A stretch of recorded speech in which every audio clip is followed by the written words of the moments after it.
नमस्ते। कृषि विकास बैंक लिमिटेड तह 4 को दृष्टि पत्रको खण्ड क अन्तर्गतको 50 मार्क्समा म्याथ गणित र सूचना प्रविधि बाहेक अन्य 35 मार्क्सको हामीले महत्त्वपूर्ण विषयवस्तु समेटिएको भिडियो बनाएका छौँ। कृपया हेरिदिनुहोला। जस अन्तर्गत एकमा छ सङ्गठन तथा व्यवस्थापन अन्तर्गत सङ्गठनको परिभाषा, सङ्गठनात्मक संरचना, सङ्गठनको प्रकार, उद्देश्य, सञ्चार प्रणाली, सङ्गठनात्मक परिवर्तन र विकास, संस्थागत सुशासन, व्यवस्थापनको परिभाषा, सिद्धान्त तथा कार्यहरू, उत्प्रेरणा, व्यवस्थापन, सूचना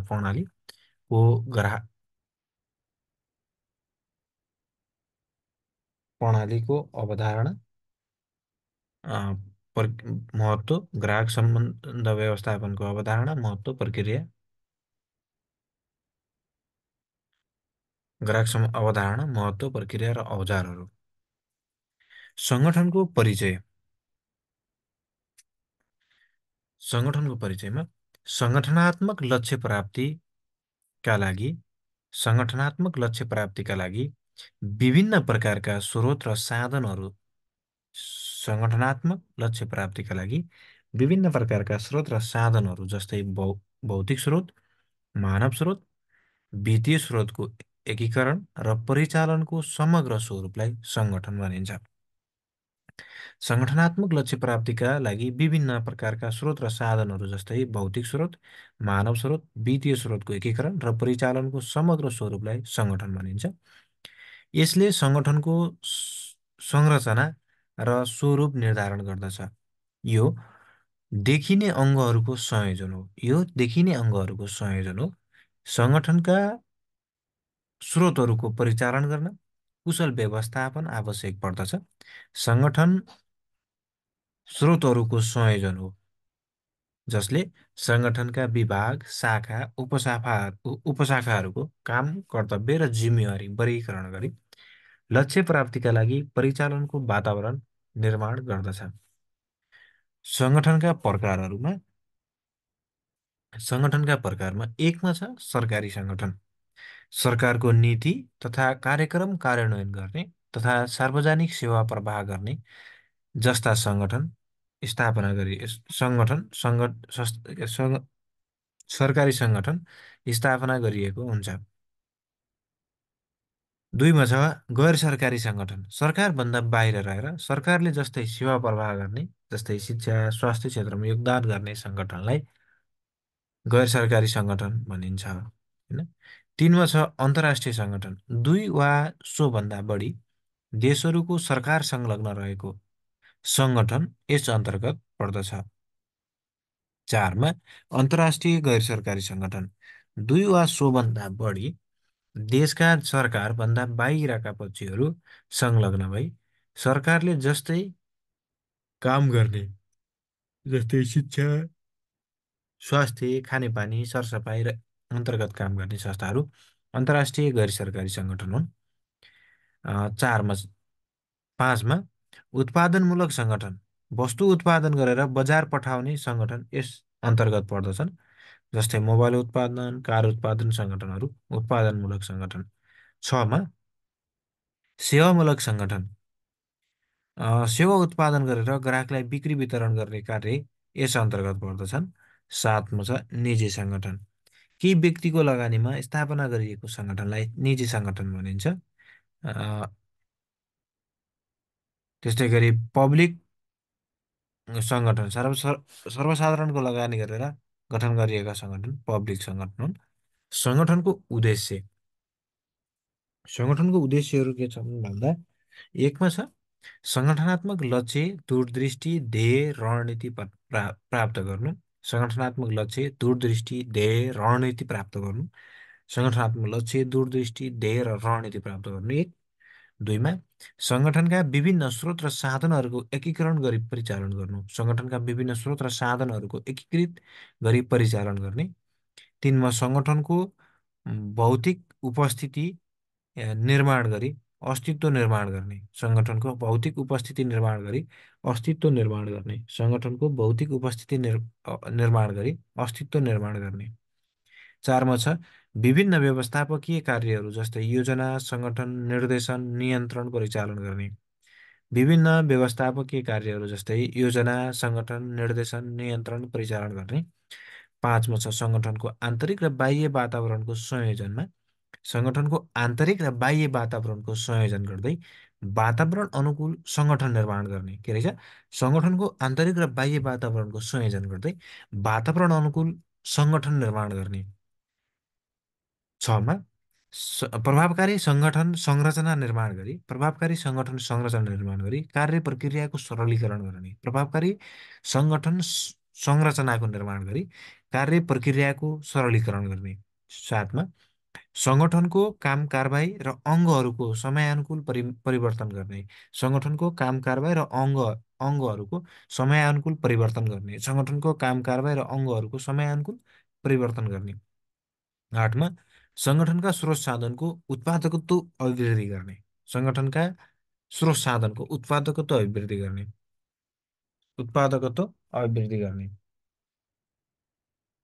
सङ्गठनका उद्देश्यहरू के रहेछन्? सङ्गठनात्मक लक्ष्य, दूरदृष्टि, ध्येय र रणनीति प्राप्त गर्ने। एक।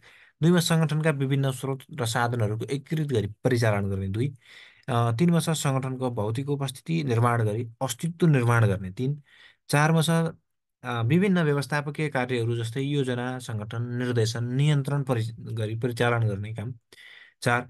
पाँचमा छ सङ्गठनको आन्तरिक र बाह्य वातावरणको संयोजन गर्दै वातावरण अनुकूल सङ्गठन निर्माण गर्नु। पाँचमा भयो भने छमा प्रभावकारी सङ्गठन संरचना निर्माण गरी कार्य प्रक्रियाको सरलीकरण गर्नु छ। सातमा छ सङ्गठनको काम कारबाही र अङ्गहरूको समयानुकूल परिवर्तन गर्नु। सातमा भयो भने आठौँ नम्बरमा सङ्गठनका स्रोत साधनको उत्पादकत्व अभिवृद्धि गर्नु। यो आठवटा यी सङ्गठनका उद्देश्यहरू भए। अर्को छ सङ्गठनात्मक संरचना। सङ्गठनको स्रोत र साधनलाई व्यवस्थित अवस्थिति गर्न कार्य ढाँचा निर्माण, विभागीकरण, अधिकार प्रत्यायोजन र आदेश श्रृङ्खला तयार पार्ने सङ्गठन संरचना हो। सङ्गठनको स्रोत र साधनलाई व्यवस्थित गरी कार्य ढाँचा निर्माण, विभागीकरण, अधिकार प्रत्यायोजन र आदेशको श्रृङ्खला तयार पार्नु सङ्गठन संरचना हो। यस्तो सङ्गठन संरचना ठाडो, तेस्रो, पिरामिड, म्याट्रिक्स, दायराविहीन हुन सक्छ।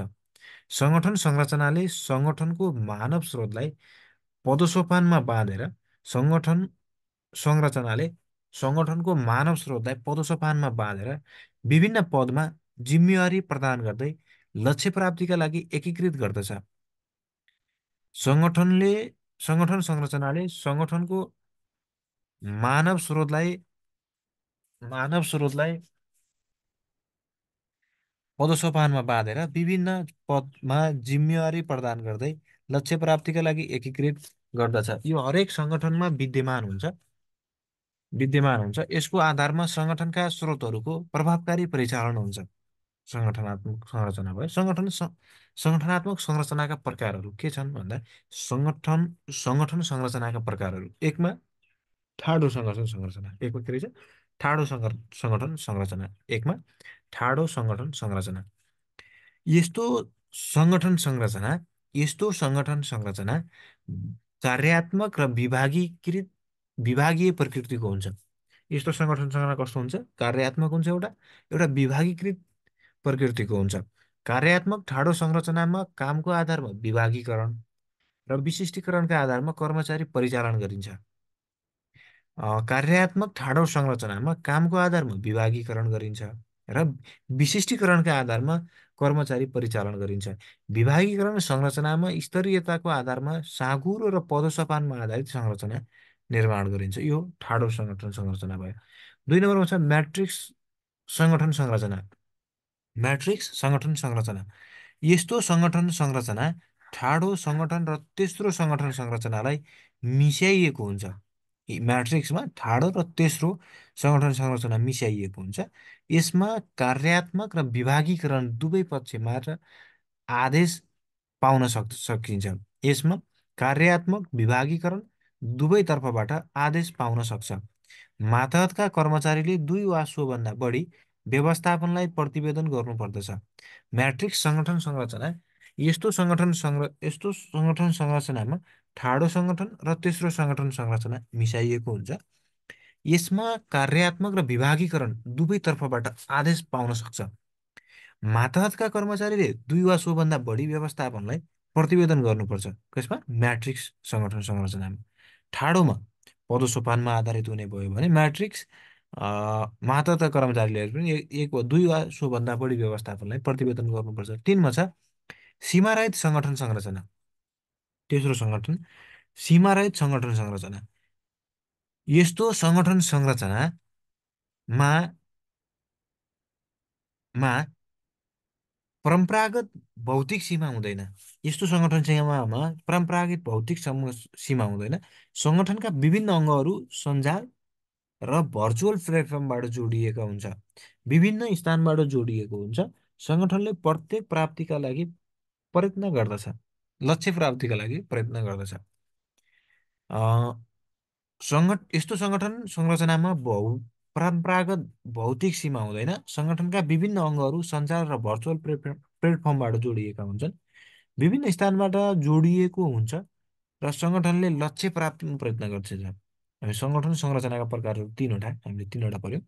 एउटा ठाडो सङ्गठन संरचना, यो पदोसोपानमा आधारित होइन, कार्यात्मक र विभागीकृत प्रकृतिको हुन्छ। दुईमा छ म्याट्रिक्स संरचना, ठाडो र तेस्रो मिश्रित सङ्गठन संरचना भयो। तेस्रो छ सीमारहित सङ्गठन संरचना। यसको भौतिक कुनै सीमा हुँदैन। यो भर्चुअल अनलाइन होइन त्यो माध्यमबाट सङ्गठन संरचना मिसाइएको हुन्छ। हामीले तिनवटा पढ्यौँ। अर्को टपिक छ कृषि विकास बैङ्कमा सङ्गठनात्मक संरचनामा देखिएका समस्याहरू। हेर्नुहोस् त, कृषि विकास बैङ्कमा सङ्गठनात्मक संरचनामा देखिएका समस्याहरू। एकमा छ परम्परागत ठाडो र अग्लो पदसोपानमा आधारित संरचनाले सञ्चार र कार्यप्रभावकारितालाई अवरोध पुर्याएको छ। के रहेछ? परम्परागत ठाडो र अग्लो पदसोपानमा आधारित संरचना छ। धेरै लामो छ होइन, अग्लो छ। पदसोपानमा आधारित सङ्गठन संरचना छ जसले गर्दा कार्यप्रभावकारितामा अवरोध पुर्याएको छ। अनि कुनै एउटा काम गर्नलाई तल्लो लेभलदेखि माथिल्लो लेभलसम्म पदसोपानमा आधारित भएर सोध्नुपर्ने, अनि आदेश पाएपछि माथिबाट तल कर्मिक रूपमा आदेशको पनि प्रत्यायोजन हुँदै जाने। त्यो कारणले गर्दाखेरि यो कार्यप्रभावकारितामा अवरोध पुर्याएको छ, एउटा समस्या देखियो। दुईमा छ सङ्गठन संरचनामा नियमित सुधार गर्न नसक्दा सङ्गठनको सुधारमा कमी भएको छ।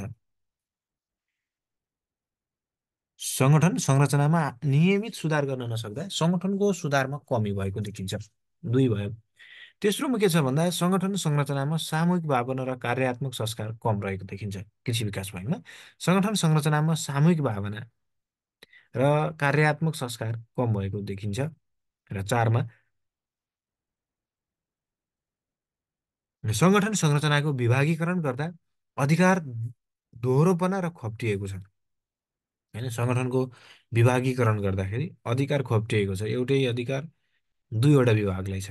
त्यसैले काम गर्दाखेरि त्यसले पनि के गर्छ? अवरोध सिर्जना गरेको देखिन्छ। अर्को 5औं नम्बरको समस्या छ सङ्गठन संरचनालाई व्यवस्थापकीय कार्य कौशलतासँग जोड्न सकिएको छैन। होइन, व्यवस्थापकीय कार्य कौशलतालाई सङ्गठन व्यवस्थापक कार्य कौशलतासँग जोड्न सकिएको छैन। कसैले काम गर्छ ठिक छ, गर्दैन पनि ठिक छ। यसरी यो गर्दा पनि समस्या देखिएको छ। यसरी हामीले 5वटा समस्याहरू सामान्यतः यिनीहरू छन्।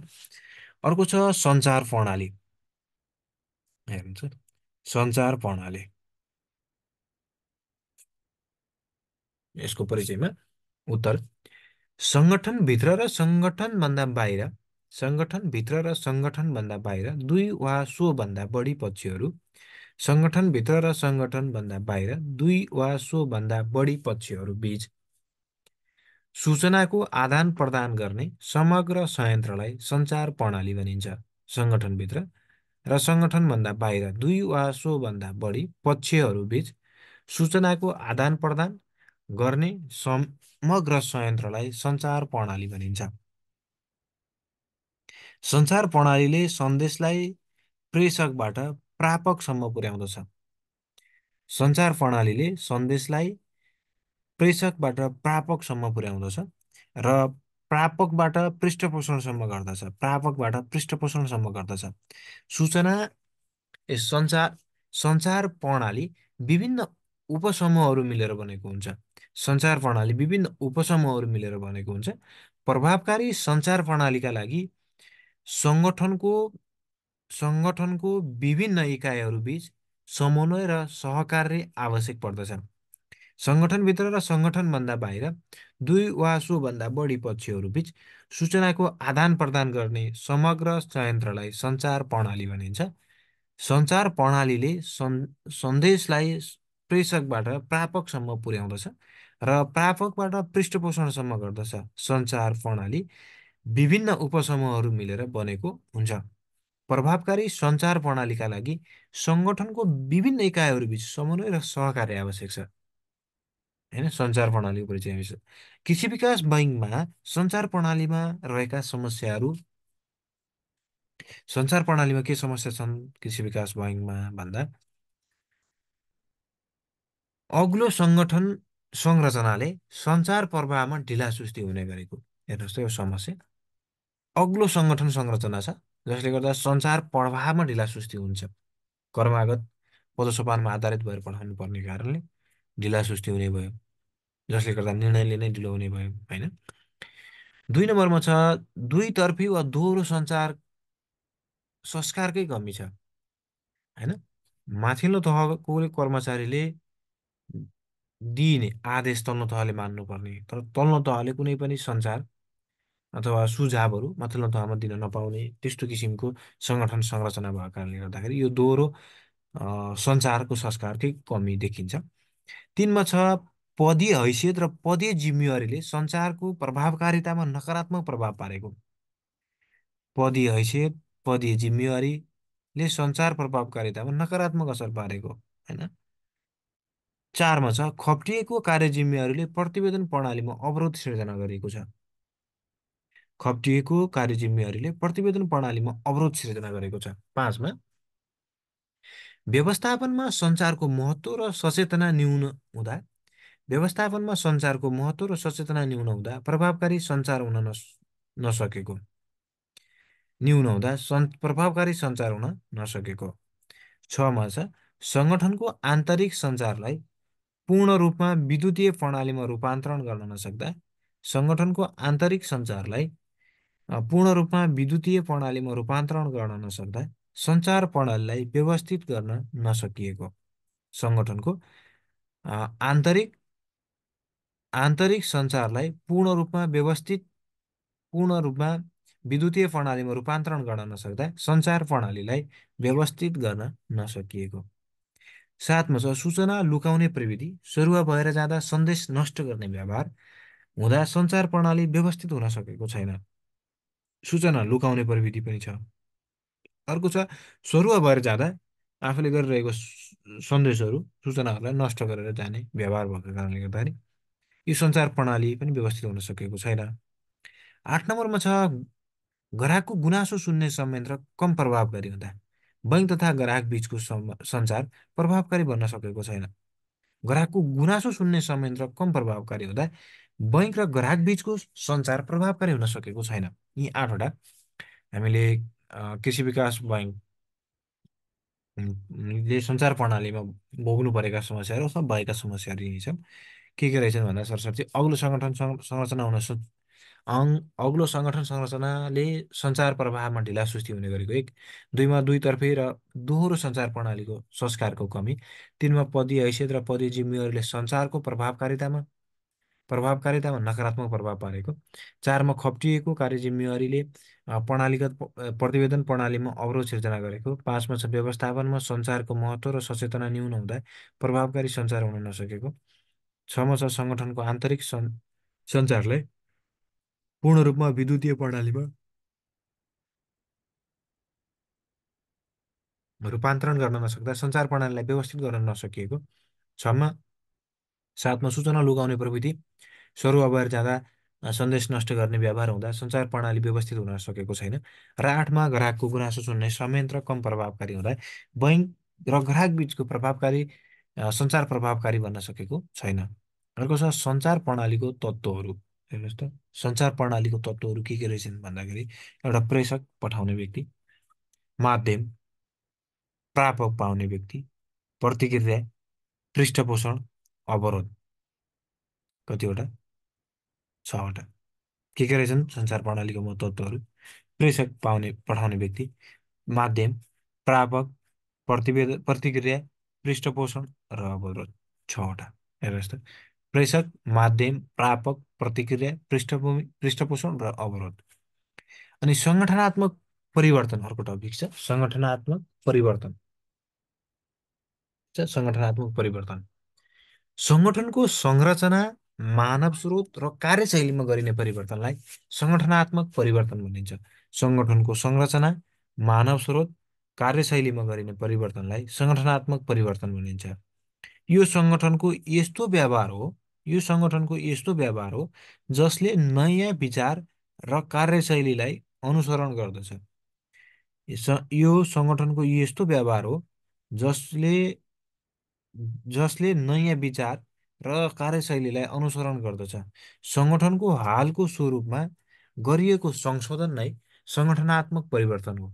सङ्गठनको हालको स्वरूपमा गरिएको संशोधन नै सङ्गठनात्मक परिवर्तन हो, जसले वर्तमानको स्वरूपलाई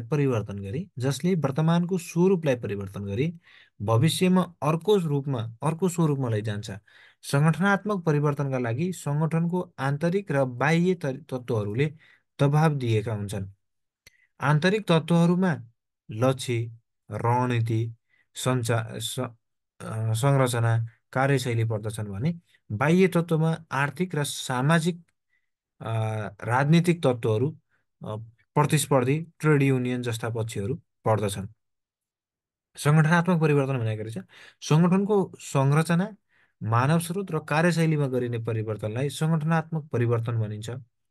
यो सङ्गठनको यस्तो व्यवहार हो अ, जसले नयाँ विचार र कार्यशैलीलाई अनुसरण गर्दछ।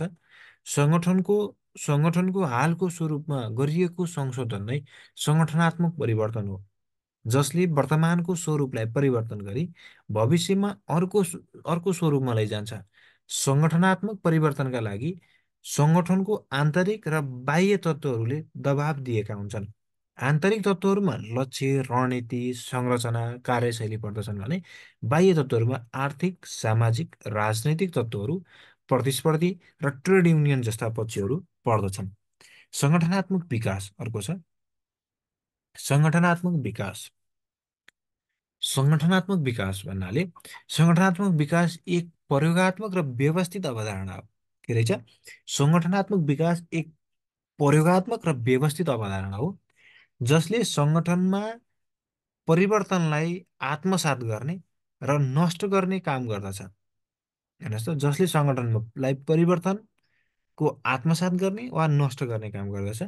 यसको प्रमुख उद्देश्य भनेको सङ्गठनको समग्र कार्यदक्षता र कार्यप्रभावकारिता अभिवृद्धि गर्नु हो। यसको प्रमुख उद्देश्य भनेको सङ्गठनको समग्र कार्यदक्षता र कार्यप्रभावकारिता अभिवृद्धि गर्नु हो। सङ्गठनको वृहत अवधारणा अन्तर्गत दीर्घकालमा सङ्गठनमा गरिने समग्र रूपान्तरणलाई सङ्गठनको वृहत अवधारणा अन्तर्गत दीर्घकालमा सङ्गठनमा गरिने समग्र रूपान्तरणलाई सङ्गठनात्मक विकास भनिन्छ। यो दीर्घकालीन, वृहत अवधारणामा आधारित र गतिशील प्रक्रिया अथवा प्रणाली, दृष्टिकोण अथवा अनुसन्धानमा आधारित हुन्छ। हेर्नुहोस् त, सङ्गठनात्मक विकास एक प्रयोगात्मक र व्यवस्थित अवधारणा हो जसले सङ्गठनमा परिवर्तनलाई आत्मसात गर्ने वा नष्ट गर्ने काम गर्छ। यसले के गर्छ? सङ्गठनमा परिवर्तनलाई आत्मसात गर्छ अथवा नराम्रो उसलाई के गर्छ? नष्ट गर्ने काम गर्छ। यसको प्रमुख उद्देश्य भनेको सङ्गठनको समग्र कार्यदक्षता, कार्यप्रभावकारितामा अभिवृद्धि गर्नु हो। सङ्गठनको वृहत अवधारणा अन्तर्गत दीर्घकालमा सङ्गठनमा गरिने समग्र रूपान्तरणलाई सङ्गठनात्मक विकास भनिन्छ। यो दीर्घकालीन, वृहत अवधारणामा आधारित, गतिशील प्रक्रिया, प्रणाली, दृष्टिकोण र अनुसन्धानमा आधारित हुन्छ।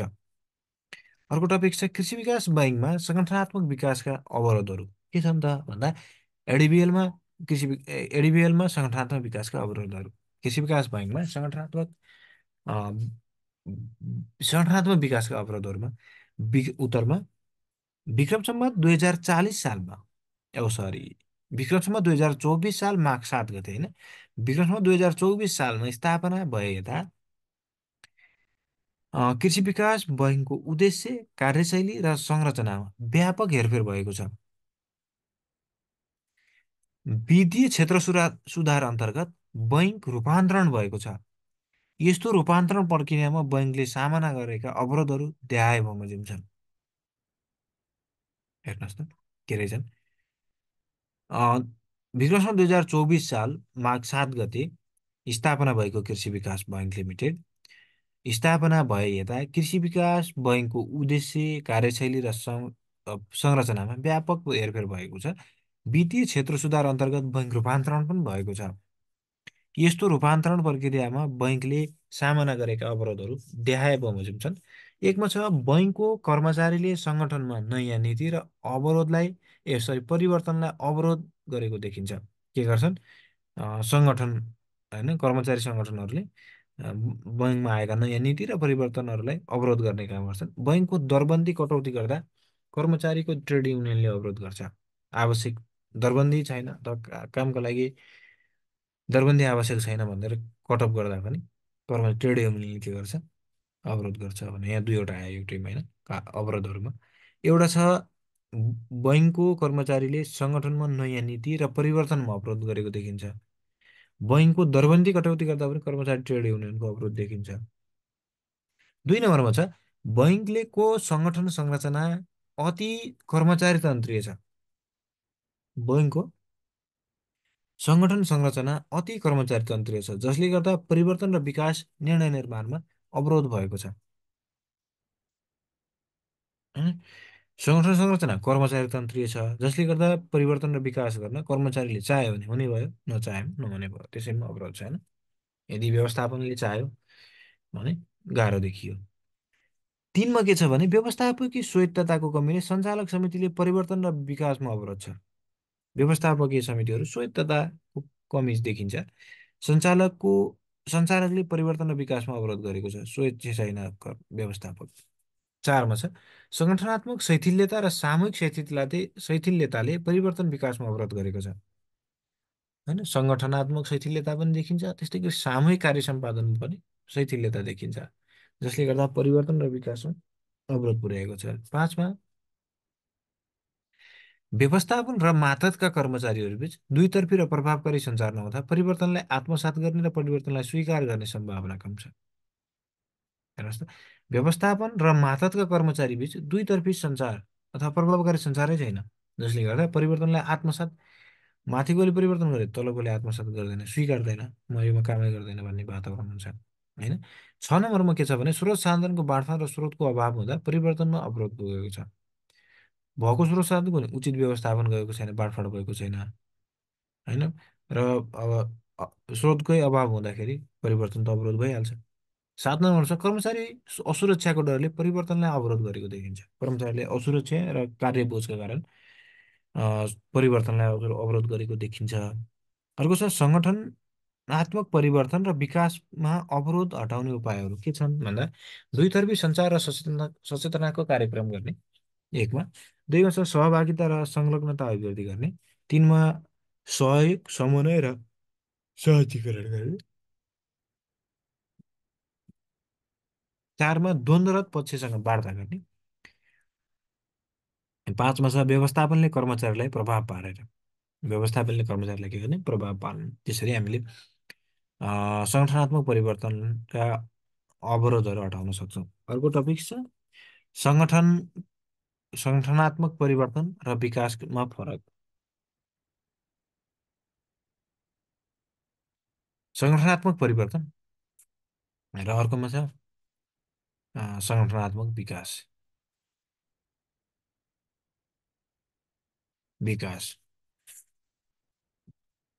सङ्गठनात्मक परिवर्तनमा 1मा छ सङ्गठनात्मक परिवर्तनले वर्तमान अवस्थामा हेरफेर गरी योजनाबद्ध भविष्यको अवस्थामा रूपान्तरण गर्दछ। सङ्गठनात्मक परिवर्तनले वर्तमान अवस्थामा हेरफेर गरी योजनाबद्ध भविष्यको अवस्थामा रूपान्तरण गर्दछ। 2मा छ सङ्गठनात्मक विकासतर्फ। 1 सङ्गठनात्मक विकासले कुनै एउटा परिवर्तनमा आबद्ध भई सहजीकरण गर्दछ। दुईमा सङ्गठनात्मक परिवर्तन कार्यतालिका समय कार्य गुणस्तरता र लागतमा केन्द्रित हुन्छ भने सङ्गठनात्मक विकासले कर्मचारीको दक्षता प्रवृत्ति व्यवहार र विकास र दीर्घकालीन प्रतिफलको व्यवहारमा केन्द्रित हुन्छ। तिनमा छ सङ्गठनात्मक परिवर्तन यो परिवर्तन छोटो समयका लागि कुनै विशिष्टीकृत समय तालिकासहित लागू हुन्छ भने सङ्गठनात्मक विकासमा यो विकास दीर्घकालीन प्रयत्न हो। यसले कर्मचारीको व्यवहार अ, व्यवहार विकासमा भूमिका खेल्छ। चारमा छ सङ्गठनात्मक परिवर्तनका सम्भागहरू आन्तरिक तत्त्वहरू व्यवस्थापन कर्मचारी पर्दछन् भने सङ्गठनात्मक विकासका बाह्य तत्त्वहरू पर्दछन् तत्त्व अन्तर्गत पर्दछ जस्तै सरकार। पाँचमा छ यो योजनाबद्ध र योजनाविहीन हुन सक्छ भने सङ्गठनात्मक विकास यो सधैँ योजनाबद्ध हुन्छ। सङ्गठनात्मक परिवर्तन यो भविष्यवाणी अवस्थामा आधारित हुन्छ भने यो सङ्गठनात्मक विकास यो वास्तविक समयमा आधारित हुन्छ।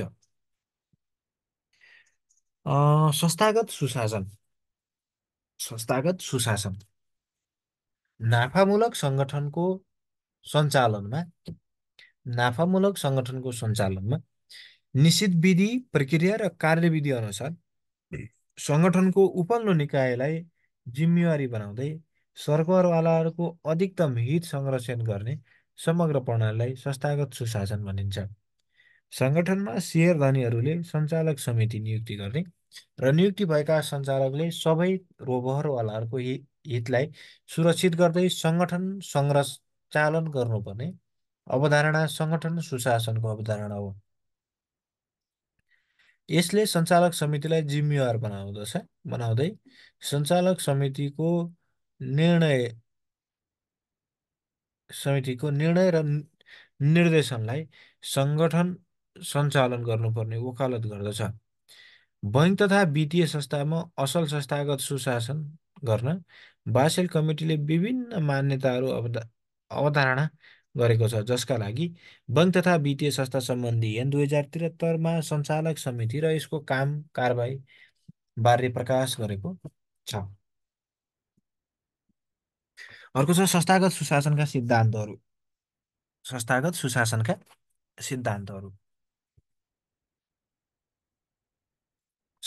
बासेल कमिटीको सिफारिस समेतका आधारमा संस्थागत सुशासनका सिद्धान्तहरू दायाँ बमोजिम छन्। कसका?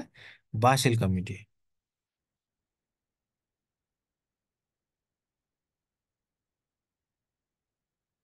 एकमा छ सञ्चालक समितिको गठन र प्रक्रियाको भूमिका। सञ्चालक समितिको गठन र प्रक्रियाको भूमिका। दुईमा छ उच्च व्यवस्थापनको प्रक्रिया र निगरानी। उच्च व्यवस्थापनको सक्रिय निगरानी। तिनमा छ सञ्चालक समितिको स्पष्ट उत्तरदायित्व र जवाफदेहिता। चारमा छ सङ्गठनको रणनीतिक उद्देश्यहरू र मूल्य मान्यता। पाँचमा छ सञ्चालक समितिको गठन प्रक्रिया र योग्यता। पाँचमा छ सञ्चालक समितिको गठन प्रक्रिया र योग्यता। छमा छ सञ्चालक समितिको क्षतिपूर्ति निर्धारण गर्न र प्रक्रिया। सञ्चालक समितिको क्षतिपूर्ति निर्धारण नीति र प्रक्रिया। अर्को सातमा छ आन्तरिक र बाह्य लेखा परीक्षण र नियन्त्रण। संस्थागत सुशासनका सिद्धान्तहरूमा बासेल कमिटीको सिफारिसमा के छ भन्दा सञ्चालक समितिको गठन र यसको भूमिका। दुईमा छ उच्च व्यवस्थापनको सक्रिय निगरानी। तिनमा छ सञ्चालक समितिको स्पष्ट उत्तरदायित्व र जवाफदेहिता। चारमा छ सङ्गठनको रणनीतिक उद्देश्य र मूल्य मान्यता। अर्को छ सञ्चालक समितिको गठन प्रक्रिया र योग्यता। अर्को छ सञ्चालक समितिको क्षतिपूर्ति निर्धारण नीति तथा प्रक्रिया। अर्को छ आन्तरिक र बाह्य लेखा परीक्षण र नियन्त्रण। अर्को टपिक छ संस्थागत सुशासनको जिम्मेवार निकाय वा सरकारवालाहरू। संस्थागत सुशासनको लागि जिम्मेवार निकायहरू के छन् भन्दा सञ्चालक समिति एउटा भयो, दुई भयो शेयरधनी, तिन भयो कर्मचारी, चार भयो उच्च व्यवस्थापन, पाँच भयो निगरानी निकाय, छ भयो प्रतिस्पर्धा र सात भयो सरकार। संस्थागत सुशासनका जिम्मेवार निकायहरूमा सञ्चालक समिति, शेयरधनी, कर्मचारी, उच्च व्यवस्थापन, निगरानी निकाय र प्रतिस्पर्धी अथवा सरकार भयो। अर्को टपिक छ व्यवस्थापनको परिभाषा। सङ्गठनात्मक लक्ष्य प्राप्तिका लागि भौतिक स्रोत, वित्तीय स्रोत, मानव स्रोत लगायतका सङ्गठनात्मक लक्ष्य प्राप्तिका लागि भौतिक स्रोत, वित्तीय स्रोत, मानव स्रोत लगायतका अन्य स्रोत र साधनलाई उच्च कार्यदक्षता, कार्यप्रभावकारिता र मितव्ययिताका साथ परिचालन गर्ने संयन्त्रलाई व्यवस्थापन भनिन्छ। यसले साधनलाई साध्यसँग जोड्ने भूमिका खेल्छ। सङ्गठनमा अन्य स्रोत र साधनहरूलाई उच्च क्रियाशीलता र नतिजा उन्मुख बनाउन व्यवस्थापन आवश्यक पर्दछ। सङ्गठनका लागि व्यवस्थापन एक नरम शक्ति हो जसको नेतृत्व भूमिकाले सङ्गठनको सफलता निर्धारण गर्दछ। व्यवस्थापनको परिचयमा सङ्गठनात्मक लक्ष्य प्राप्तिका लागि भौतिक स्रोत, वित्तीय स्रोत, मानव स्रोत लगायतका अन्य स्रोत र स्रोत र साधनलाई उच्च कार्यदक्षता, कार्यप्रभावकारिता र मितव्ययिताका साथ परिचालन गर्ने संयन्त्रलाई व्यवस्थापन भनिन्छ। यसले साधनलाई साध्यसँग जोड्ने भूमिका खेल्छ। सङ्गठनमा अन्य स्रोत र साधनहरूलाई अ, उच्च क्रियाशीलता, नतिजा उन्मुख बनाउन व्यवस्थापन आवश्यक छ। सङ्गठनका लागि व्यवस्थापन एक नरम शक्ति हो जसको नेतृत्वदायी भूमिका सङ्गठनको सफलतामा निर्धारण गर्दछ। व्यवस्थापनको सिद्धान्तहरू शास्त्रीय, नवशास्त्रीय, आधुनिक व्यवस्थापनको विकासक्रमको आधारमा व्यवस्थापनका केही सिद्धान्तहरू देखाए चर्चा गरिएको छ। यो संयुक्तसँग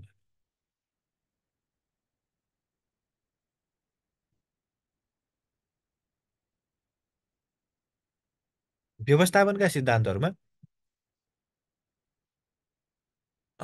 शास्त्रीय, नवशास्त्रीय र आधुनिक व्यवस्थापनको विकासक्रमको आधारमा व्यवस्थापनका केही सिद्धान्तहरू देखाए बमोजिम चर्चा गरिएको छ। एकमा छ कार्यविभाजनको सिद्धान्त। के छ? एकमा कार्यविभाजनको सिद्धान्त। सङ्गठनका विभिन्न कामदारहरूलाई शाखा, उपशाखा, विभाग अनुसार बाँडफाँड गरिनुपर्छ। सबै विभागहरू उच्च समन्वय र सहकार्य गर्दै लक्ष्य प्राप्तिमा परिचालन हुनुपर्छ। एउटा यो सिद्धान्त हो कार्यविभाजनको सिद्धान्त। दुईमा छ अधिकार र उत्तरदायित्वको सिद्धान्त। जुन कर्मचारीसँग जति अधिकारको मात्रा छ त्यति नै कर्मचारीले वहन गर्नुपर्दछ। बैङ्कमा प्रमुख कार्यकारी अधिकृतसँग बढी अधिकार छ भने बैङ्कको सम्पूर्ण कार्य सम्पादनको उत्तरदायित्व पनि सिइओसँगै हुन्छ, प्रमुख कार्यकारी अधिकृतसँगै हुन्छ। तिनमा छ आदेशमा एकता। सङ्गठनमा एउटा कर्मचारीलाई एकजना मात्र माथिल्लो तहको व्यवस्थापकले आदेश दिनुपर्दछ। उदाहरणका लागि बैङ्कमा विभिन्न प्रमुखलाई सम्बन्धित डिजिएमले मात्र आदेश दिनुपर्दछ। 4 नम्बरमा छ केन्द्रीकरण र विकेन्द्रीकरण। सङ्गठनको व्यवस्थापनले अधिकार र उत्तरदायित्वलाई माथिल्लो तहमा केन्द्रित गर्ने र तल्लो तहमा विनियोजन गर्न सक्दछ। यदि प्रमुख कार्यकारी अधिकृतले सबै अधिकार आफैमा राखेमा विकेन्द्रीकरण र आफू मार्फतमा डिजिएमलाई अधिकार बाँडेमा त्यसलाई विकेन्द्रीकरण भनेर बुझिन्छ। 5मा छ मानव सम्बन्ध व्यवस्थापन। मानव सम्बन्ध व्यवस्थापन सङ्गठनका कर्मचारीको मनोवैज्ञानिक आवश्यकता र मानवीय अवरोधको आधारमा सामना र समताको साथै व्यवहार गर्नुपर्छ। समता कर्मचारीको मनोविज्ञान आवश्यकता र पदपूर्तिलाई कर्मचारी उत्प्रेरणा गर्ने व्यवस्थापकीय औजारमा सुधार गर्नुपर्छ। 6मा छ पदसोपानको सिद्धान्त। सङ्गठनको मानव स्रोतलाई विभिन्न हकमा एकपछि अर्को गरी व्यवस्थित गर्नुपर्दछ। माथिल्लो तहका कर्मचारीको व्यवस्थापक र मातहतको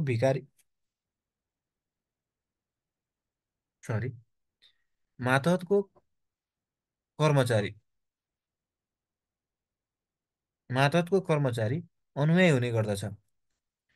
उदाहरणको लागि कृषि विकास बैङ्कमा सिइओ र डिजिएम अथवा विभागीय प्रमुख आदि पदसोपान रहेको छ।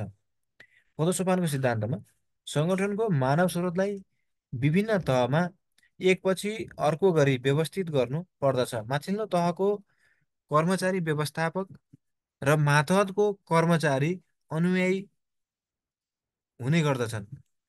उदाहरणका लागि उदाहरणका लागि कृषि विकास बैङ्कमा सिइओ डिजिएम विभागीय प्रमुख आदि पदोसोपान रहेको छ। साथमा छ संयोगिक सिद्धान्त। यसमा व्यवस्थापनले परिस्थिति अनुसार व्यवस्थापनको अ, औजार प्रयोग गर्दछ। कुनै पनि व्यवस्थापनको काम कारबाहीसँग परिस्थिति जोडिएको हुन्छ। यसमा बैङ्कको व्यवस्थापन सङ्कटको अवस्थामा र साधारण अवस्थामा एउटै हुँदैन। संयोगिक सिद्धान्तमा यसमा व्यवस्थापनले परिस्थिति अनुसार व्यवस्थापनको औजार प्रयोग गर्दछ। कुनै पनि व्यवस्थापकको काम कारबाहीसँग परिस्थिति जोडिएको हुन्छ। बैङ्कको व्यवस्थापन सङ्कटको अवस्थामा साधारण अवस्थामा हुँदैन होइन। व्यवस्थापनका सिद्धान्तहरूमा हामीले के पढ्न सक्छौँ भन्दा शास्त्रीय, नवशास्त्रीय र आधुनिक सिद्धान्तहरूलाई को कर्मिकताको विकासक्रमका आधारमा व्यवस्थापनका केही सिद्धान्तहरू छन्। जस्तो कार्यविभाजनको सिद्धान्त 1, 2मा अधिकार र उत्तरदायित्वको सिद्धान्त 2, 3मा छ आदेशको एकताको सिद्धान्त 3, 4मा छ केन्द्रीकरण र विकेन्द्रीकरण 4, 5मा छ मानव सम्बन्ध सिद्धान्त 5, 6मा पदोसोपानको सिद्धान्त 6 र 7मा संयोगिक सिद्धान्त 7। अर्को छ सङ्गठन व्यवस्थापनको कार्यहरूमा विभिन्न व्यवस्थापनका सिद्धान्तहरूले व्यवस्थापनका कार्यलाई फरक फरक ढङ्गबाट प्रस्तुत गरेका छन्। सबै सिद्धान्तकारहरूको मत हरूको मतको आधारमा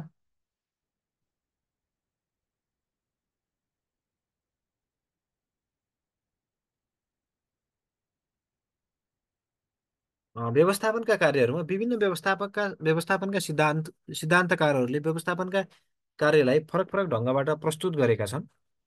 सबै सिद्धान्तकारको मतको आधारमा व्यवस्थापनले गर्ने प्रमुख कार्यहरू डायाबमोजिम छन् होइन। सङ्गोलिक रूपमा एकमा छ योजना बनाउने। यस अन्तर्गत व्यवस्थापनले के गर्ने, सोको लागि कस्तो स्रोत र साधन आवश्यक पर्दछ, सम्भावित जोखिमहरू के छन्, प्राप्तिको लागि कस्ता प्रक्रियाहरू अपनाउनु पर्छ, सोको निर्धारण गर्दछ। प्रभावकारी योजनाले कार्यान्वयनमा दक्षता र प्रभावकारिता अभिवृद्धि गर्दछ। 2मा छ सङ्गठन गर्नु। यस अन्तर्गत सङ्गठन संरचना निर्माण गर्ने, विभागीकरण गर्ने, अधिकार र उत्तरदायित्वको बाँडफाँड गर्ने, सञ्चार र समन्वय स्थापित गर्ने, स्रोत र साधनलाई बाँडफाँड गरिन्छ। यसबाट यस यस कार्यबाट कार्यात्मक सङ्गठन निर्माण हुन्छ। के रहेछ सङ्गठन गर्नु 2मा। 3मा छ कर्मचारी व्यवस्थापन गर्नु। 3मा छ कर्मचारी व्यवस्थापन। सङ्गठनमा पूर्व भर्नादेखि अवकाश पश्चातसम्म कर्मचारीको प्राप्ति, विकास, सदुपयोग र सम्भारको कार्यहरू यस अन्तर्गत पर्दछ। व्यवस्थापनको यस कार्यले कर्मचारीको दक्षता र प्रभावकारिता अभिवृद्धि गर्दछ। अर्को 4 नम्बरमा छ नेतृत्व गर्नु। यस कार्य अन्तर्गत अनुयायीको परिचालन, प्रभावकारी निर्णय निर्माण र सञ्चार उत्प्रेरणाका कार्यहरू पर्दछन्। यसबाट नेता र अनुयायी बीच प्रभावकारी सम्बन्ध स्थापित गर्ने कर्मचारीको उत्प्रेरणाको तह बढ्दछ। 5मा छ नियन्त्रण गर्ने। यस कार्य अन्तर्गत व्यवस्थापनले स्रोत साधन परिचालनको दौरानमा स्रोत साधन परिचालन पश्चात नतिजा अधिकतम गर्न ध्यान दिन्छ। यसमा सम्पूर्ण स्रोत र साधन तथा प्रणाली बीच समन्वय कायम गरी आन्तरिक नियन्त्रण स्थापित गर्दछ। व्यवस्थापनका कार्यहरू के रहेछन्? योजना बनाउनु, सङ्गठन गर्नु, कर्मचारी व्यवस्थापन गर्नु, नेतृत्व गर्नु, नियन्त्रण गर्नु होइन। यी सामान्य कामहरू भयो। अर्को टपिक छ उत्प्रेरणा। उत्प्रेरणाको परिचयमा सङ्गठनात्मक लक्ष्य प्राप्तिका लागि मानव स्रोतको अग्रसरतालाई कर्मचारीको उत्प्रेरणा भनिन्छ। सङ्गठनात्मक लक्ष्य प्राप्तिका लागि मानव स्रोतको अग्रसरतालाई कर्मचारी उत्प्रेरणा भनिन्छ। यो मनोवैज्ञानिक विषय हो। कर्मचारीको आवश्यकता परिपूर्ति भएमा वा आवश्यकता परिपूर्तिका लागि उत्प्रेरित हुने गर्दछ होइन। कर्मचारी आवश्यकता परिपूर्ति भएमा पनि उत्प्रेरित हुन्छ अथवा आवश्यकता परिपूर्ति हुन्छ है भने पनि उत्प्रेरित हुने गर्दछ। व्यवस्थापनको सचेत र विवेकशील निर्णयबाट व्यवस्थापनको सचेत र विवेकशील निर्णयहरूबाट कर्मचारी संगठनप्रति अपनत्व बोध र उत्प्रेरित हुने गर्दछन्। उत्प्रेरणाको परिचय कस्तो रहेछ भन्दा संगठनात्मक लक्ष्य प्राप्तिका लागि मानव स्रोतको अग्रसरतालाई कर्मचारीको उत्प्रेरणा भनिन्छ। यो मनोवैज्ञानिक विषय हो। कर्मचारीको आवश्यकता परिपूर्ति भएमा वा आवश्यकता परिपूर्तिका लागि उत्प्रेरित हुने गर्दछ। व्यवस्थापनको सचेत र विवेकशील निर्णयहरूबाट कर्मचारी संगठनप्रति अपनत्व बोध र उत्प्रेरित हुने गर्दछन्। अर्को टपिक छ उत्प्रेरणाका सिद्धान्तहरू। उत्प्रेरणाका के सिद्धान्तहरू के रहेछन् भन्दा कर्मचारी उत्प्रेरणाका सम्बन्धमा मास्लोको सिद्धान्तदेखि अन्य विभिन्न सिद्धान्तहरू अस्तित्वमा छन्। केदेखि मास्लोदेखि अन्य विभिन्न सिद्धान्तहरू। यस्तो सिद्धान्तलाई आवश्यकताका आधारमा आधारित सिद्धान्त र प्रक्रियाका आधारमा आधारित सिद्धान्त गरी वर्गीकरण गरिएको छ, जसलाई निम्नानुसार छ। आवश्यकतामा आधारित सिद्धान्तहरू कर्मचारीको आवश्यकता र आकांक्षा अन्तर्गत परिपूर्ति गर्न यस्ता सिद्धान्तहरू ल्याएको छ। यो अन्तर्गत ल्याएका सिद्धान्तहरू छन्। आवश्यकतामा मास्लोको आवश्यकताको पदोसोपानको सिद्धान्त। मास्लोको आवश्यकताको पदोसोपानको सिद्धान्त। मास्लोले कर्मचारीको आवश्यकतालाई शारीरिक सुरक्षा, सामाजिक, आत्मसम्मान र आत्मसन्तुष्टिका विभिन्न 5 वर्गमा विभाजन गरेको छ। यस्ता आवश्यकता तलबाट माथि क्रमशः पदोसोपानमा हुने चर्चा गरिएको छ। कर्मचारी जुन तहको आवश्यकतामा छ त्यसबाट नै उत्प्रेरणा जोगाउन सकिन्छ। मास्लोको आवश्यकताको पदोसोपानको सिद्धान्त होइन 1 मा। 2 मा छ हर्जबर्गको 2 तत्त्व सिद्धान्त। कर्मचारीको उत्प्रेरणाको लागि तत्त्वहरू आवश्यक पर्दछ। तिनीहरू उत्प्रेरणाका तत्त्व र आरोग्य तत्त्वहरू हुन्। उत्प्रेरक तत्त्व र आरोग्य तत्त्वहरू हुन्। उत्प्रेरक तत्त्वले उच्च मेहनतका साथ काम गर्न र आरोग्य तत्त्वले कर्मचारी अनुत्प्रेरणा हुनबाट रोक्न सहयोग गर्दछ। मेहनतका साथ काम गर्न र आरोग्य तत्त्वले कर्मचारी अनुत्प्रेरित हुनबाट रोक्न सहयोग गर्दछ। 3 मा छ म्याकलिनको 3 तत्त्व सिद्धान्त। हरेक कर्मचारीमा बढी वा घटीमा 3 वटा आवश्यकताहरू हुन्छन्। तिनीहरू सफलता, सम्बन्ध र शक्तिको आवश्यकता हुन्। के हुन्छ? सफलता, सम्बन्ध र शक्तिको आवश्यकता हुन्। कर्मचारीमा जुन आवश्यकता बढी मात्रामा छ सो पूरा गर्न कर्मचारी उत्प्रेरित हुन्छ। 4 मा के छ? ग्रेगरको थ्योरी एक्स र थ्योरी वाइ। ग्रेगरले कर्मचारीलाई 2 वटा वर्गमा विभाजन गरेका छन्। ग्रेगरले कर्मचारीलाई 2 वटा तहमा विभाजन गरेका छन्। तिनीहरू थ्योरी एक्स र थ्योरी वाइ हुन्। थ्योरी एक्सका कर्मचारीहरू लक्षित र अनुत्प्रेरित हुन्छन् भने वाइ कर्मचारीका सकारात्मक औजार हुन्। अर्को छ एल्डरफरको सिद्धान्त। यो सिद्धान्तले मास्लोको 5 वटा तहको आवश्यकतालाई 3 वटामा सीमित गरेको छ। यस अन्तर्गत अस्तित्वको आवश्यकताको तुलनात्मक आवश्यकता पर्दछ। 2 वा सोभन्दा बढी आवश्यकता समेत एकैपटक सञ्चालन हुन सक्दछ। 2 नम्बरमा छ प्रक्रियामा आधारित सिद्धान्तहरू। यस्ता सिद्धान्तले कर्मचारीलाई कसरी उत्प्रेरणा बनाउने, उत्प्रेरणाको प्रक्रिया के हो, व्यवस्थापनले कस्ता व्यवहारहरू प्रदर्शन गर्नुपर्दछ भन्ने बारेमा जानकारी दिने सिद्धान्तलाई प्रक्रियामा आधारित सिद्धान्त भनिन्छ। यी सिद्धान्तहरू के छन् भन्दा एडम्सको समताको सिद्धान्त। 1 मा छ एडम्सको समताको सिद्धान्त। कार्यस्थलमा सबै कर्मचारीले समान र निष्पक्ष व्यवहार महसुस गरेमा कर्मचारी उत्प्रेरित हुन्छन्। कार्यस्थलमा सबै कर्मचारीले समान र निष्पक्ष व्यवहार महसुस गरेमा कर्मचारी उत्प्रेरित हुन्छन्। 2 मा ब्रुमको अपेक्षाको सिद्धान्त। कर्मचारीको पूर्व पूर्व पूर्वा कर्मचारीको पूर्वाधारित व्यवहार र लक्ष्य प्राप्ति भएमा उच्च उत्प्रेरित हुन्छन्। अपेक्षा भन्दा बढी वा अपेक्षा अनुसार बढी वा अनुसारको अपेक्षा प्राप्त भएमा कर्मचारी उत्प्रेरित हुने गर्दछन्। 3 मा छ बन्दुराको स्व कार्यदक्षताको सिद्धान्त। यसले कार्यकेन्द्रित स्व उत्प्रेरणाको वकालत गर्दछ। उच्च स्व उत्प्रेरणा भएमा कार्य सम्पादनका लागि उच्च उत्प्रेरणाको अभिवृद्धि गर्दछ। 4 मा छ स्किनरको पुनः ताजकीकरणको सिद्धान्त। यो सिद्धान्तले कर्मचारीका असल र खराब बानीहरूबाट उत्प्रेरणामा पर्ने प्रभावको चर्चा गर्दछ। सकारात्मक वा नकारात्मक सजाय र रोकथामबाट रोकावट तत्त्वले उत्प्रेरणामा प्रभाव पार्दछ। कर्मचारीका असल बानीलाई बढावा र खराब बानीलाई रोक्दा उत्प्रेरणा हुने गर्दछ। अर्को 5 नम्बरमा छ लगको लक्ष्य निर्धारित सिद्धान्त हो। कर्मचारीले उपयुक्त लक्ष्य निर्धारण गरेमा उत्प्रेरणा उत्पादकत्व अभिवृद्धि गर्न सकिन्छ।